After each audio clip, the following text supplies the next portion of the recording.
That was me smashing a stack of scales with friends, and I recommend everyone do it. And while you're at it, break up with all the other scales and judgments that are holding you back and creating a happier and healthier life by building self-compassion in place of shame.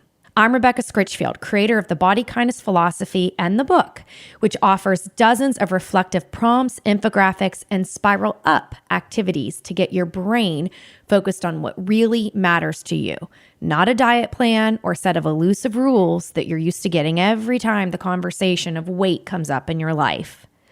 My goal with this podcast is to have interesting and important conversations about why body kindness can feel so hard and why we need a new, inclusive definition for health so that everyone can heal. And we stop judging ourselves and other people as not good enough, and hopefully be the kind of compassionate and inclusive people the next generation needs us to be. You are not a project to complete. And your better life doesn't start after you've achieved some list of expectations. It starts by being good to yourself right now. Hey, Helping Pros. I am so excited to share that for the third year in a row, I am opening up my virtual mentor program called Learn and Grow. So you can check it out at bodykindnessbook.com/learnandgrow. That's bodykindnessbook.com/learnandgrow. So who is this for? This is for any helping professional at any stage of your career.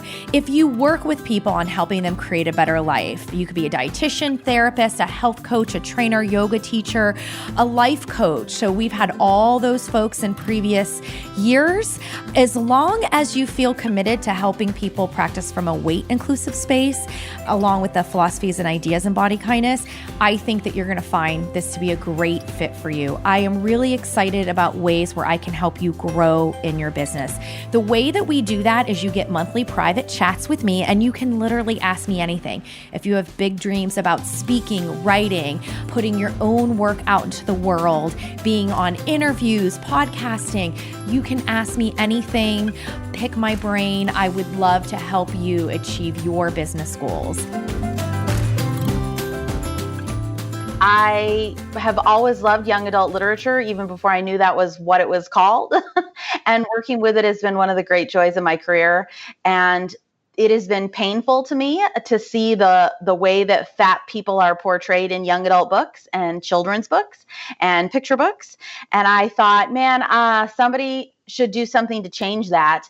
And then I remembered, in the words of Renee Watson, one of our contributors, that I am somebody and I could do something. So that's how this anthology came to be. That was Angie Manfredi.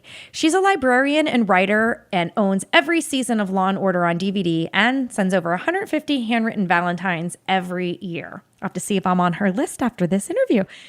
She spent the last 11 years working directly with children and teens of all ages in a public library and now works in library consulting on all things youth services. Angie is fat and not sorry about it. She's a passionate advocate for literacy, diversity, and decolonizing the discourse surrounding children's literature. Speaking of, I'm holding her brand new book in my hand. It's called The Other F Word, and it's so beautiful. This is a collection of essays, poems, art, drawings, and it is from people who are underrepresented even in the body positivity space. So Angie did a great job collecting and editing and pulling this all together. It's directed at teens, but I think even as an adult, there's something that you're going to get out of it. Even if you don't have kids, this is something that we should all be considering. How can we be more open and compassionate and kind to people who may not have our lived experiences? And the more that we could do to stop othering other people, I think that we all really feel better. And it really is about helping people prioritize their own well-being and helping to preserve that body autonomy. So any teen who's ever felt like my body is a problem, or, my disability makes me different, is being teased, or just does not feel included in the community, gender non-conforming folks, this is the collection for you, because it is going to help readers establish a connection. And to me, it almost reads like little love letters from the adult writers and contributors to younger versions of themselves. And kind of like, this is what I wish I had.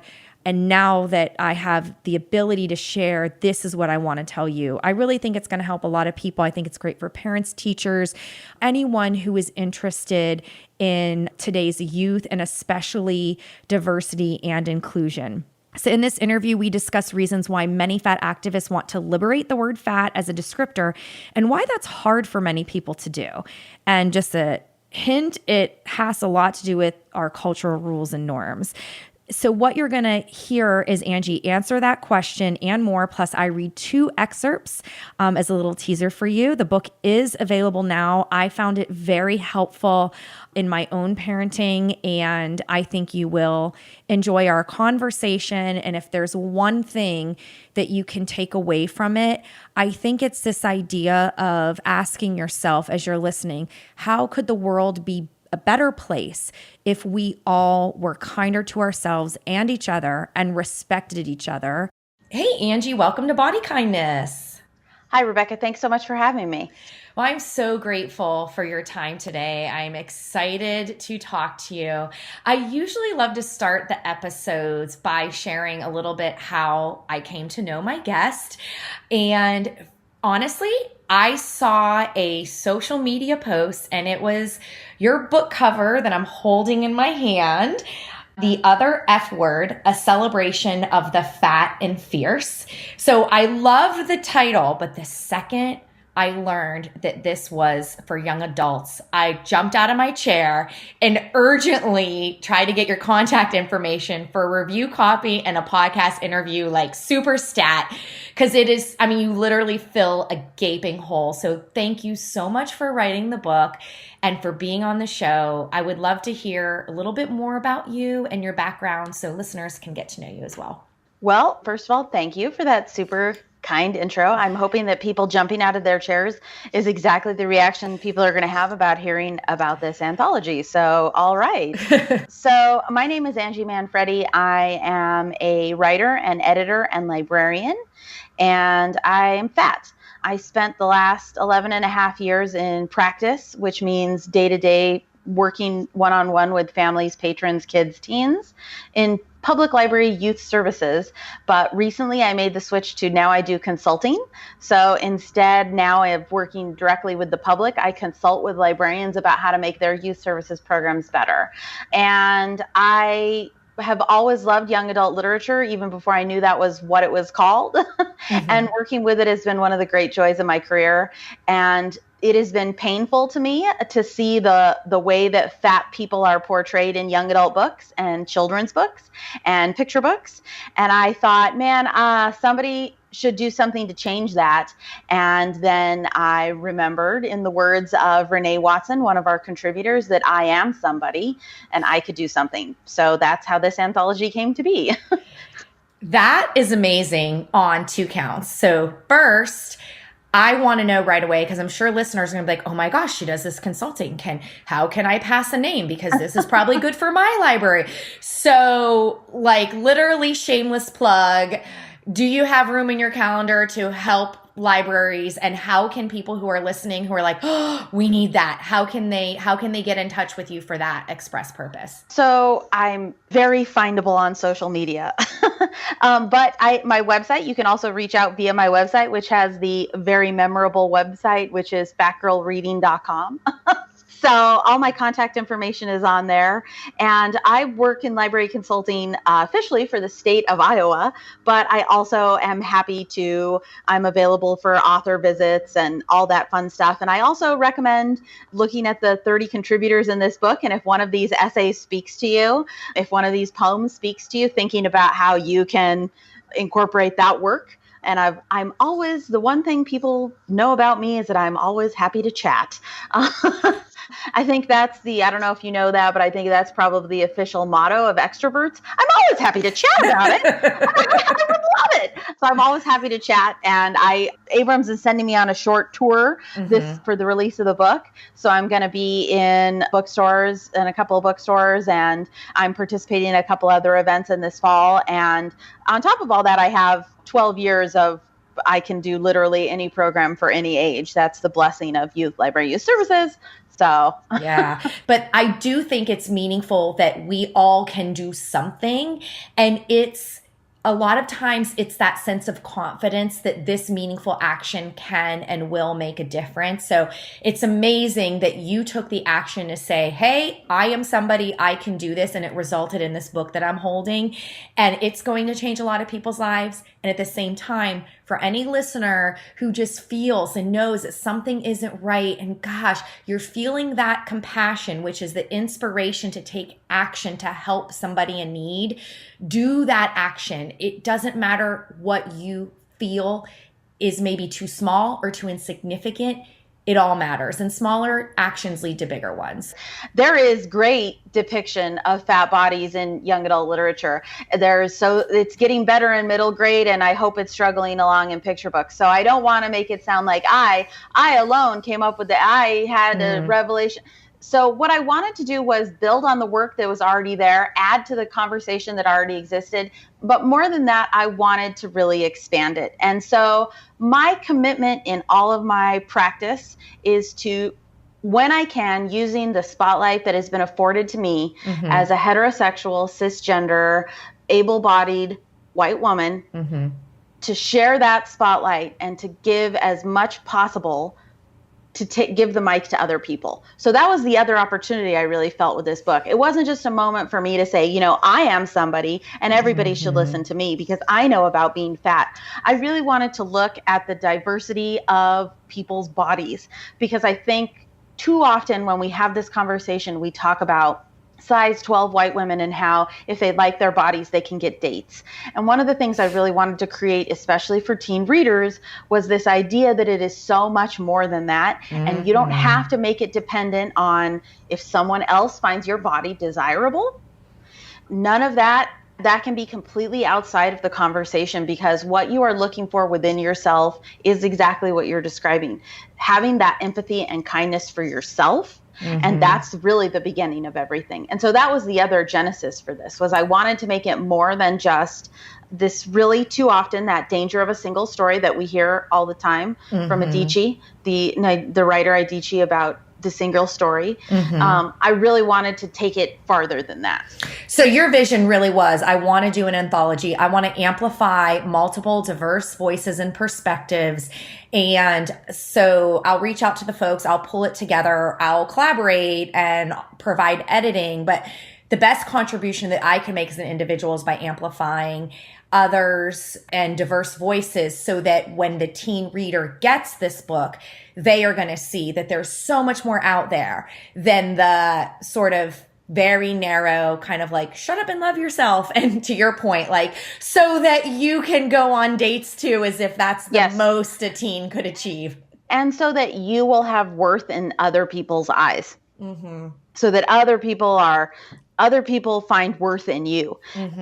And you can get dates and people will sell things to you, and like then you will find validation through other people. So the ultimate goal is, how do we find validation within ourselves? And I think the way that we do that is by finding out that we are not alone, and finding out other people experiences too. So one of my all-time favorite writers, certainly one of the most influential writers in my life, is James Baldwin. And I think for a lot of readers, they're very familiar with the quote, which is, you think your pain and your heartbreak are unprecedented in the history of the world, but then you read. And that from Baldwin, that like in that moment, you see you are less alone. So reading is connection. Reading is connect, and that's so interesting, right? If you think about the human experiences, that we are definitely born to connect and to find community. We flourish through connection, but we can't kind of get on in isolation. Well, and I think too, to me, So the book is dedicated to my parents, but it's also dedicated because my parents are the best. And also they raised me to be the kind of person that could be like, yeah, I'm fat. What do you have to say about it? But also it's dedicated to all the fat teenagers reading because, and what I wrote in the dedication is, we're out here waiting for you. Come find us. Oh. So like that idea that there is a group of people who we're out here for you. And that's mentioned again in the acknowledgments, that the people I have to thank the most are the fat contributors fat person who's worn a crop top and eaten an ice cream in public and lived their life in defiance of the narrow holes that we're put into. So it's so powerful. Deborah Gard, who's one of my mentors, she will often talk about some of the best healing and uprising and body liberation comes from people being in community with each other and feeling love and connection and acceptance and compassion. And I think that's right. And I think for the benefits of what a physical book you hold in your hands can do, what you've produced does help people feel connected and belonging. And especially people who are the most marginalized, who usually get missed if the author isn't aware of intersectionality and inclusivity. So, which is why, again, when I saw the title, I was like, ooh, I know what the other F word is. It's going to be the word fat. And as an ally, I support the idea of that we must at least neutralize the term and bring the term back into as a descriptor at least. And at the same time, I have experience with learning that as a thin person, I need to describe to folks word choice and why I'm using it and that it has come out of people who've been doing years and years of work of fat liberation. And I do think that helps, but there are still a lot of people who are really sensitive to the word fat. And I know you have feelings on this. So here's a platform. Let's go. I do. So one of the things about the title is, and earlier when I told you about my website with Fat Girl Reading, so I do tons of presentations. I present everywhere about everything, usually about library stuff, obviously. And I've seen people recoil when they hear my website name, or they titter nervously. They kind of cut their eyes quickly away. Oh, fat girl. And I think that's really the reaction that a lot of people get when you use that word to describe yourself. And that really was the genesis in a lot of ways for the title, because to describe yourself as fat and not be ashamed about it is obscene in our culture. Because if they can't keep making us feel bad about it, then they've lost all the power, right? So if you can call yourself fat and not be ashamed about it, then suddenly that word has lost the power to hurt you. And so that people who sell you things, who sell you that if you lose 10 pounds, you'll be happier. If you can fit in these jeans, you'll be happier. If you buy this product, you'll be happier. If you hate yourself a little harder, you'll be happier. Selling that is an industry. And to keep that industry going, they need to make us keep hating ourselves. If your skin's lighter, if you're less Mexican, if you're less this, if you're less that. And that idea, that industry, that keeps the F word, fat, that keeps that word profane and obscene. And our goal is to take that word back and say, no, I'm not going to buy into that. I'm not going to keep buying, I'm going to die, I'm going to be unlovable, I can't fly, we're going to take that back. And by doing that, we turn a word that is an obscenity, we turn a concept that is profane into something that is powerful and something that we take complete ownership of. I love that. And it makes sense to me. And I'm asking from a place of curiosity, because I wonder, I've definitely heard this from clients being curious, and I have a feeling other listeners might wonder, like, say they're at a part where they're just hearing that, and so it's new information, and it feels uncomfortable. And like in the present moment, it's like, ooh, like I'm not sure that I'm comfortable with, sorry, to clarify. So it's a higher weight person who is hearing this, and I'm not sure I'm comfortable with self-identifying as with the word fat, Mm-hmm. is it possible that they say, okay, well, I can accept that that's where I am right now, and also hold space for understanding why there are folks who get to identify with their descriptors and who have reasons for wanting to move the liberation forward. Do you see what I'm saying? Like, hold space I for do. their own discomfort, I and do. then what would be the next logical step for them? And I think that one of the things I would say is that all things in life are a journey, right? And we find ourselves in different places at it at different times. And that's okay, as long as we continue on the journey. And I say this, I've said this repeatedly, and I think you'll notice the design of the book. I would never tell anybody what words they should use to define themselves. I would never do that. I would never say you have to call yourself fat. You can't call yourself thick. You can't call yourself chubby. You can't call yourself plus size. I would never do that, although I would push back on words that I think are harmful and inaccurate, such as overweight, such as obese. Those I think that I mean, over what weight, I always say. Over what weight. Yeah. And obese is, medically unuseful and has turned into a slur. So I would never say what words you can use to define yourself. But a big part of this is the corollary, which is, by that same token, you don't get to tell me what words I can use to define myself. And a thing you hear a lot with people, and that is the pain of being told, you're not fat, you're cute. You're not fat, you're beautiful, or it's okay, I like fat girl. So I think those two ideas exist in concert. And so the first idea is, yes, I would never say to you, this is what you use to define yourself. I would say to you, how can I help you get to what are some words that make you feel good about yourself? What are some good words that make you feel comfortable? What are some words that make you feel love for yourself? What are words that you would use to define people that you love, respect, and admire? Okay. But that's part one. And part two is, but you don't get to tell me.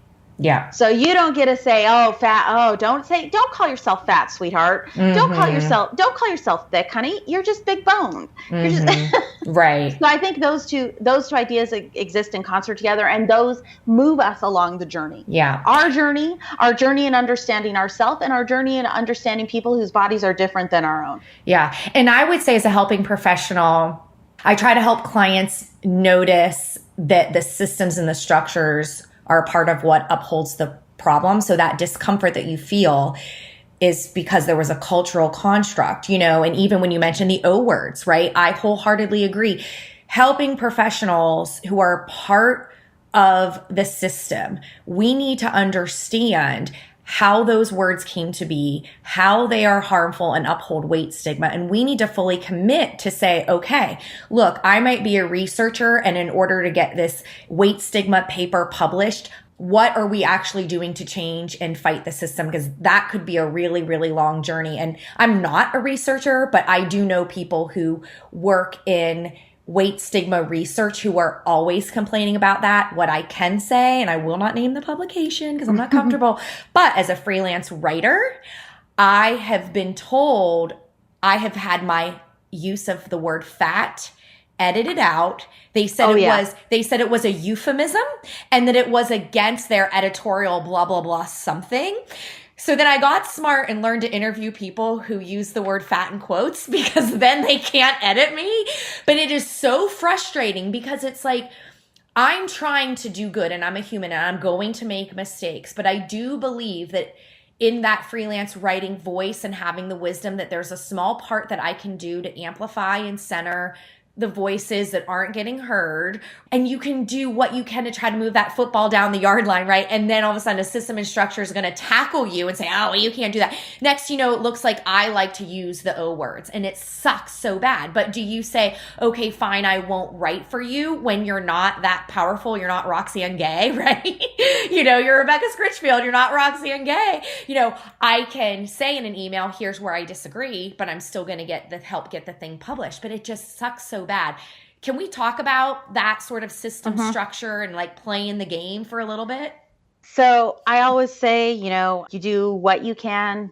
It's the John Lewis quote. Mm-hmm. You do what you can with what you have where you are. Mm-hmm.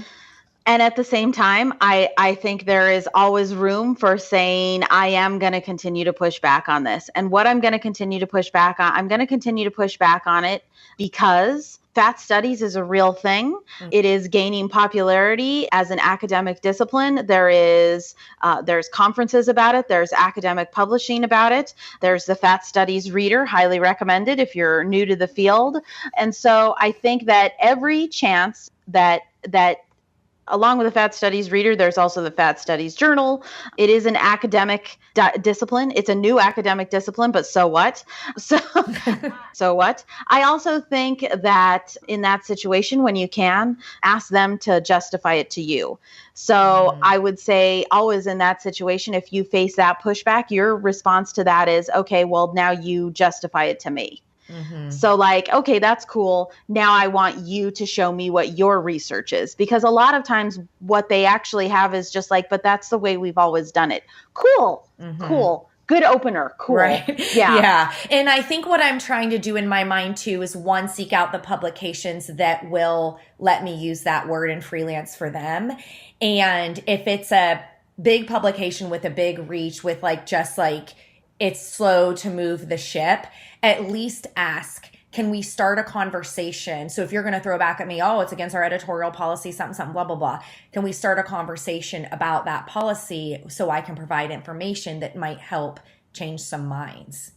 And again, I think the other thing too is that a lot of this is going to come, again, from fat people themselves owning and claiming this word and this space.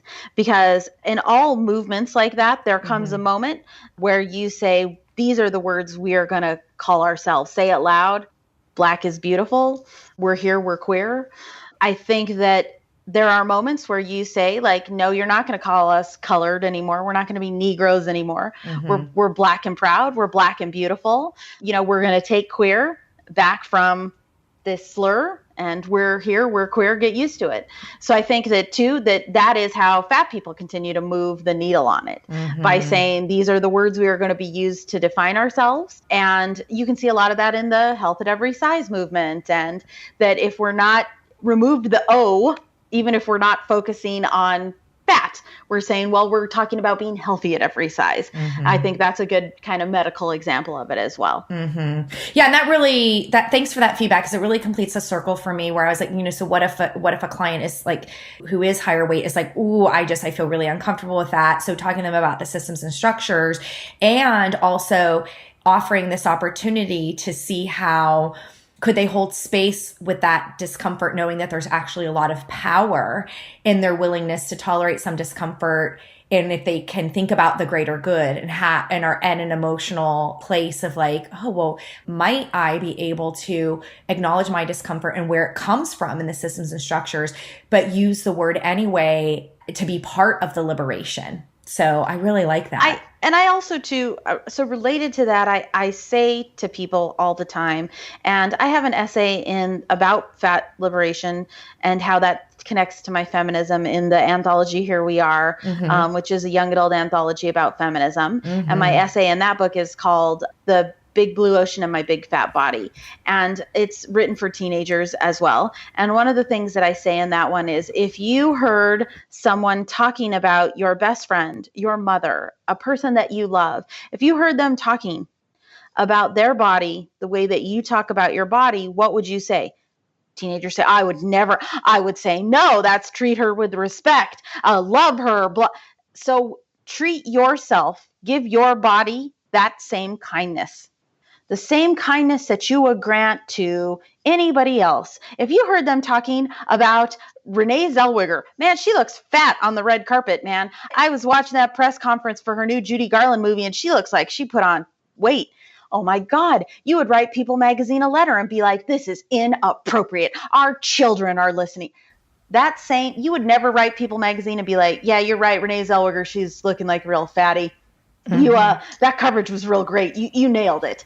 So if you wouldn't say that about a celebrity, about your best friend, about your mother, about a teacher that you loved, try to grant that same kindness and space and love and empathy to your own self. I could not agree more. I mean, when I think of, body kindness as a philosophy, it's this idea of having compassion and kindness and a gentleness toward ourselves because we are worthy and we do deserve it, even if it's hard and it doesn't feel right. But kind of like how you talked about earlier, start where you are and try to be gentle and kind and compassionate. And it certainly resonates with clients when I'm like, let's imagine telling this to a child or a best friend. And, they cringe at that. I would love to bring it back to the other F word and ask if I may please read a couple passages from it. I can't think of anything that would be better. Awesome. Okay, so first of all, I had a hard time choosing passages, but I chose to kind of start with a topic that is most familiar with a person who listeners are likely to be familiar with. It's Virgie Tovar. She's been a guest on the podcast before, and she's written a number of books and is pretty much out there. So I wanted to start with a small passage from her contribution that I still think that many listeners today are still grasping and processing. And it has to do with where we place blame. So this is from Virgie Tovar. Remember that fat phobia is never, ever your fault. Fat phobia is a form of bigotry or discrimination, like homophobia, sexism, or racism. Many people instantly know that homophobia, sexism, and racism are a problem. However, it can be harder for people to understand that the way we treat fat people is a problem, even though it really, really is. Here's the thing. When people treat you poorly based on what you look like or what you weigh, that's a form of abuse. Abuse is never the fault of the victim and is always the fault of the abuser. It's easy for us to accept blame for our abuse because we're taught that we can make the abuse stop if we just, poof, lose weight. This is called victim blaming. The truth is that it's much, much easier for a jerk to stop being a jerk than for a fat person to become a thin person. Someone can choose to stop being a bigot. Instant results guaranteed. The same isn't true for a person's weight. It's just so powerful. And I would love to know what you think and feel when you hear me read that. Yeah. And I think that in moments like that, I remember that this is an anthology written for young adults, and that my dream and goal for this, I want everybody in the world to read this book. Of course I do. I'm biased, but my dream and goal for this is that some 15-year-old somewhere is going to read that and have a moment where they think, holy shit. Oh my God. And I've said this over and over again, they're going to not waste their lives the way so many of us wasted our lives, which is to say they're not going to waste years on recrimination and self-hate and self-doubt and making themselves sick and making themselves miserable. They're going to read that and a fucking epiphany is going to happen in their life, and they're going to know, I don't have to go back. I don't have to do that anymore. And just think about that. I believe, and I've said this a million times relating to this, I believe that is actions that can change the world. I believe that those are actions that change the world. Yeah, no, I'm with you. And I can feel that we have to feel a sense of urgency that these changes are necessary and they're not negotiable. And we all have to be fully committed to help make the world better because people are, in fact, being harmed. And that leads me to the second reading that I would like to read. It's an essay called Fat and it's by S. Q.E. Liu. And they write, that's the thing with life, with layers, with addition. There's never just one journey going on at a time. In fact, they're all tangled together. You will have to learn to make space for your ands. I'm not sure when I started figuring out that I was non-binary or a person whose gender isn't fully male or fully female. The initial few years were filled with so much doubt. Can I be non-binary if I do this? If I don't do that? If I look this way? If I don't look that way, if I feel this way, if I don't feel that way. Over time, while grappling with reconciling my multiple selves, I've come to realize that the most haunting experiences are the ones where people tell you that your experiences aren't enough or aren't correct. And the whole essay is really powerful, but I pulled that excerpt particularly because we are still needing to have the conversations about intersectionality, about what it means to be gender nonconforming and non-binary. And this is something today's adults, frankly, are too uncomfortable with, that we're harming kids. And I don't know if adults can fix themselves to help the next generation. I want to hope and believe that. But I do believe that today's youth are going to demand transformation and change. So I would love to hear more from you about this contributor and this passage. Well, one thing I would like to point out too is that's important to me about this book is that they're not even the only non-binary contributor to the book. So there's multiple non-binary contributors. There's several trans contributors. There's a lot of queer contributors. The majority of contributors are Indigenous people of color.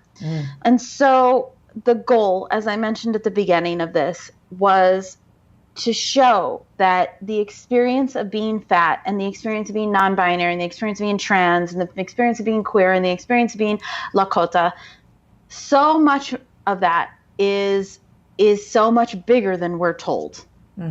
And the idea, again, for teens is that you are so much more than this one thing. And to me, that fat and so many of the essays, but Fat Ann talks about you are so much more than this one thing that people want you to be. And the one thing they want you to be as a fat kid is a miserable. And you can say to them, no, I'm not going to be miserable. No, I'm not going to be that one thing. And so to me, that was also really important. And I hope that that's another thing that people get when they're reading this book, like this experience of what it means to be fat across all these other identities. For me, certainly I came into Fat Acceptance 1 by needing to stop hating myself. I had to stop hating myself. I couldn't go on hating myself, but also through understanding and being introduced to disability studies and disability justice and disability rights. So the first two people thanked in the anthology acknowledgments are my husband, my darling husband, but also one of my best friends whose name is Angela Moretta. And he's a film critic and a professor, and he's got a PhD in disability and Canadian literature. He's one of my best friends. We've been friends for years. And his introduction to helping me, like, hey, let me tell you a little bit about disability studies, and this is what I study, and I am disabled, and that understanding that your body is not up for discussion. Your body is not up for comment. So if I would never have gatewayed into Fat Acceptance if I hadn't found out about disability justice and disability rights. Like it helped make that bridge. And I think that's another thing we really want to do here is I want to build that bridge the way other people have for me and for teenagers all across from so many different experiences. Yeah. And I think this book is an excellent effort at doing so because, people can't get books from libraries. So they can purchase a book and they can read it. They could share it with someone else. Teachers can use it in their curriculum. Parents can use it. I think there's so many possible uses. And before we talk a little bit more about that, though, I counted. So on the back of my review copy, I counted. If I counted the bubbles correctly, there's 29 bubbles. So are there 29 essays that are part of the book? There's 30 contributors altogether. Okay. Did I miss one? Are you one? Or 1, 2, 3? I probably counted wrong.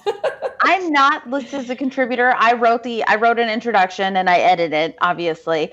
I rounded up all the contributors and I wrote an introduction letter, but I'm not a contributor. There's 30 contributors, 4 illustrations. Yep. And the illustrations also come with a short essay explaining how they were created and where the illustrators, why they were created. Right. So there's 26 essays, poems, letters, and then 4 illustrations. Mm-hmm. And the illustrations are beautiful. I just have pictures from them on the inside, but just beautiful illustrations, popping colors, and the visual appeal in holding a book really does matter. Yes, and so also related to that, first of all, I want to give full kudos to Abrams for an amazing production. They spared no penny on it. When you see the finished copy, you'll cry. But also, I would say that another thing that Abrams went in on is that after every essay, there is a full color contributor of each photograph, full color photograph of each contributor, because we wanted to show everybody reading the book, this is what our bodies look like. Mm-hmm. This is what our bodies look like. This is what our faces look like. Mm-hmm. We have double chins. We have fat cheeks. We have big bodies. This is what we look like. And that is an amazing thing, because so often we don't want to actually look at the fat body, right? Mm-hmm. Yeah. So, well, I would love to get permission to include every contributor's name in the show notes. And of course, make sure that, folks get the book and order it and use it and incorporate it in their lives. And I'm sure that you just, it would probably be hard to choose, but could you name just a few of the other contributors and what else you thought was really special about it, just to kind of give listeners a little bit more of a taste of what they're going to get out of the book? I think that would be nice. I've been telling everyone, how could I possibly choose? It's also the other thing people should know, it's a combination of young adult, middle grade authors, along with fat influencers, creatives, professors, like a whole combination of things. So it's a little bit of everything. I could never pick, but I'm Miguel M. Morales. He has 4 poems in the anthology. A lot of the reviewers have mentioned his work specifically, and I think with good reason. They're great, buoyant, funny. Some of the illustrations I think are amazing, and I hope the people who our illustrators will get tons of attention. Gigi Knight has an illustration called Brighter Than Starlight, and I personally think it's worth the price of the book alone.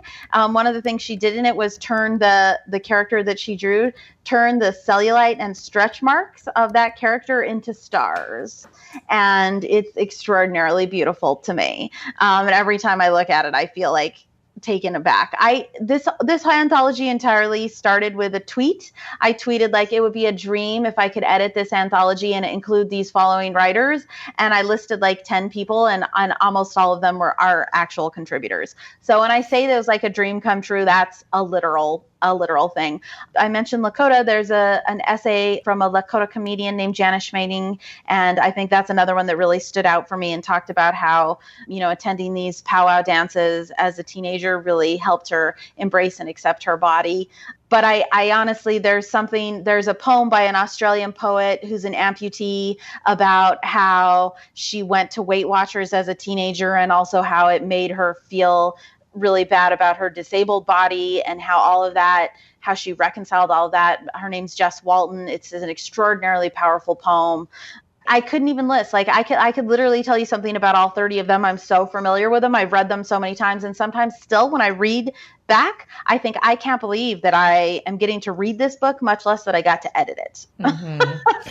You did such an amazing job. I know that when we were planning for the show, we also wanted to talk about just what's happening with adults and how we can model body kindness to the teens in our lives. And I deliberately talk about adults because I feel it's definitely true in the publishing industry. Like, this is a parenting book, right?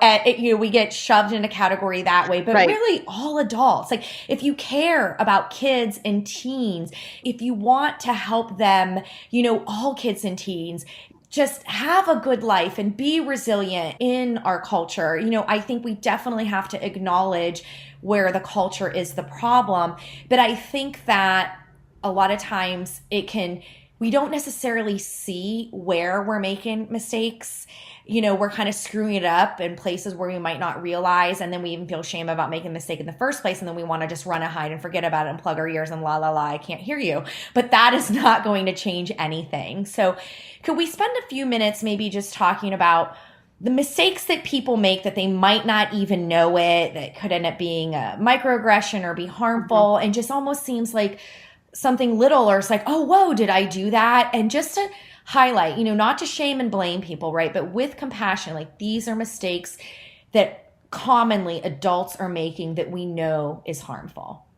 Well, and I think so. First of all, I believe that every book is a parenting book. All right, there we go. Yeah. So every book you read is a parenting book because it's shaping how you parent and how you see the world. So I always used to tell parents that you're reading Twilight, it's a parenting book because it's figuring all that out. But I urge parents to read this book with an open mind. Mm-hmm. And I urge them similarly to what that means for an open mind is a lot of times the reactionary idea is like, if I say my kid is fat, they'll just sit there and get fatter. And they'll get fatter and they'll get teased more and they'll get, and again, the question there is, why are you worried about trying to make your kid thinner when what you should be worried is breaking down the system that wants to oppress your fat kid? Mm-hmm. Yeah. So like, I think that's a common thing too, that like, you should be worried about how you can help make the world be kinder to your fat kid instead of how you can make your fat kid conform to the world. Yeah. So I think there's that. And I think also, I am not a parent. I've only worked with children and families for 15-ish years, as I mentioned. But I really urge you to be careful about how you talk about your body, because your child hears everything. They hear everything. They hear things about cheat days. They hear things about good and bad food. They hear everything you say and they internalize it. I can't even tell you how many of my friends have come to me in a panic saying that their 4 or 5 or 6 or 3-year-old kid has said, I don't like fat people. Fat people aren't as pretty. It is out there. They're getting it from media at all times. They're getting it from you in ways you might not be aware of. But even if they're not getting it from you, they're getting it from other sources. So you need to be prepared when your 4-year-old comes up to you and says, Mommy, I don't want to be fat. I want to be pretty. Mm-hmm. You need to be prepared for how you're going to react to that. And one of the ways you prepare for that is by understanding what fat acceptance is, because it gives you the vocabulary to have that conversation and not panic and not be like, everybody is beautiful. And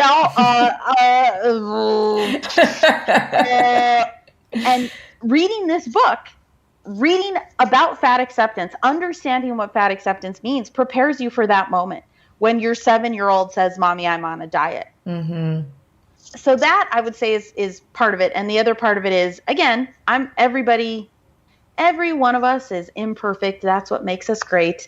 But I really urge you to think about how you talk about it and how you have been trained. I understand that. You have been trained to think this way. Mm-hmm. Like I said earlier, you have been trained for, if I can be skinnier, if I can wear this clothes, if I can do this, if I can, then I will. You have been trained to think that. Mm-hmm. And there's nothing wrong with you when you're saying that you want these things. Because what you're really asking for is relief from oppression, because in our culture, you lose social power if you're higher weight. Well, and also I say all the time too, the secret is, I know the secret. And the secret is, it's never enough. I know the secret. And now you know the secret too. The secret is, it's never enough. You'll never be thin enough. Mm-hmm. You'll never be pretty enough. Mm-hmm. You'll never be smart enough. You'll never be enough, because they have to constantly keep hooking you into it. Mm-hmm. And so the secret is, you are enough. Yep, letting go. Dropping the rope in the tug of war. Just refuse to play that game, right? Right. Yeah. Because the secret is that's the con. That's the con. You're in on the con. But you can't win 3-car Monte. You can't win. It's a freaking con. It's a freaking con. You can't win it. You're never going to be able to know where they're hiding the card. It's 3-card Monte. Yeah. And, back to your point about what adults can do. They can buy the book. They can read the book with an open mind, like you said. Because I certainly feel like it's going to stir up some discomfort in folks, especially the folks with the most privilege, which is just like, you have to understand that your privilege is giving you comfort. So that discomfort is because now you're aware of injustices that are wrong and are bad. People can book club this, bring it into your communities and start conversations and keep them going. I mean, how we said the world can change. The world can change through conversations. And, and I even think that if you have the privilege to have healthcare, and hopefully you have health at every size and form team, but whether you bring it to your therapist, your dietitian, and have more conversations about how this book can be helpful and powerful, and be aware of ways that you might need to change so that you can stop screwing things up for kids and culture. And with all the compassion, know that as humans, we are mistake prone, and our culture drives mistakes in us, but we do have some sense of agency, and that agency might look different for different people. But using the agency we have to create and affect change, and have hope and confidence that what you can do can and will make a powerful difference. Yes. And also, I think I tell this to people often in my practice as a librarian, and it is true across the board. Discomfort is how we grow. If you never feel discomfort, you never grow. And I understand that discomfort is uncomfortable, hence the name. But that's how you grow. You grow through discomfort. If you never feel discomfort, you never grow. And if you don't grow, you might as well be dead. And tied into it, one of my colleagues and a woman I admire immensely is Dr. Laura Jimenez. And she always says, that's why we call it the work. That's why it's called the work and not cake. She has shirts that say that. If you'd like to buy them, I highly recommend it. Yeah, we'll include that link in the show notes because I love that. Yeah. I'd say that, that's why it's called the work, not cake. like you got to do the work.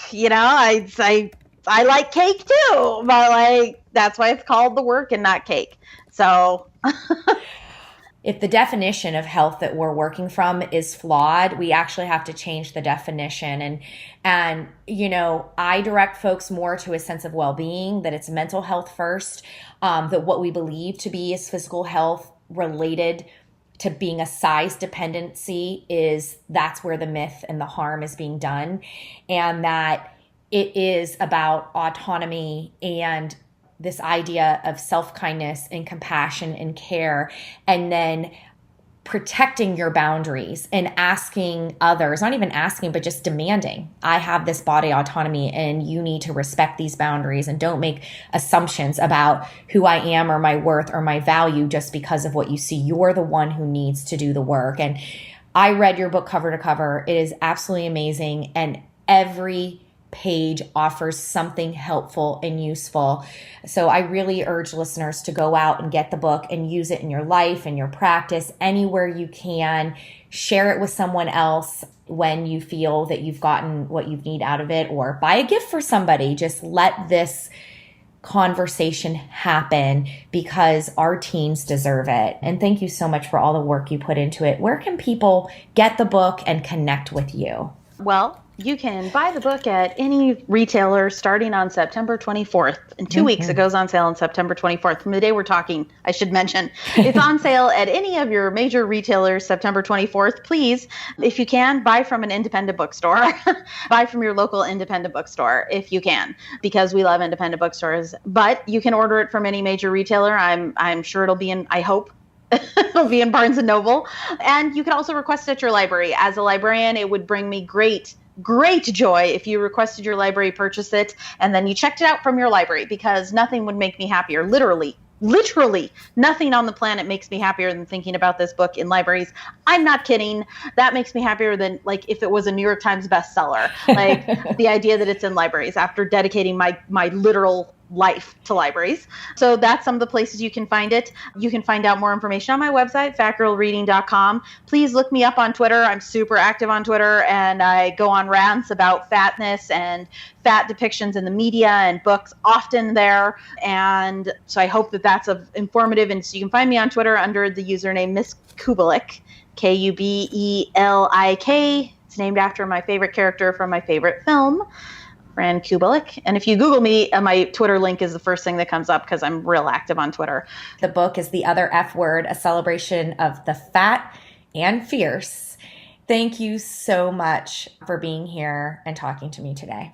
Thank you so much for having me and for starting this conversation, especially involving thin people, because thin people, please don't think that you have the right to dominate this conversation, but at the same time, we need you to be a part of it. So I love that. And that's our show. The podcast is made possible with support from listeners. Please donate to help offset production costs at gofundme.com/bodykindness. And please rate and review the show when you have a moment. It really matters. Let's keep the conversations going on Facebook. Search Body Kindness and request to join the group for Body Kindness readers and listeners. Have a question for us to answer on a future episode? Visit bodykindnessbook.com/question. Body Kindness books and audiobooks are available wherever books are sold. To request a signed print copy, visit bodykindnessbook.com/order. For other questions about this podcast, please email info@bodykindnessbook.com.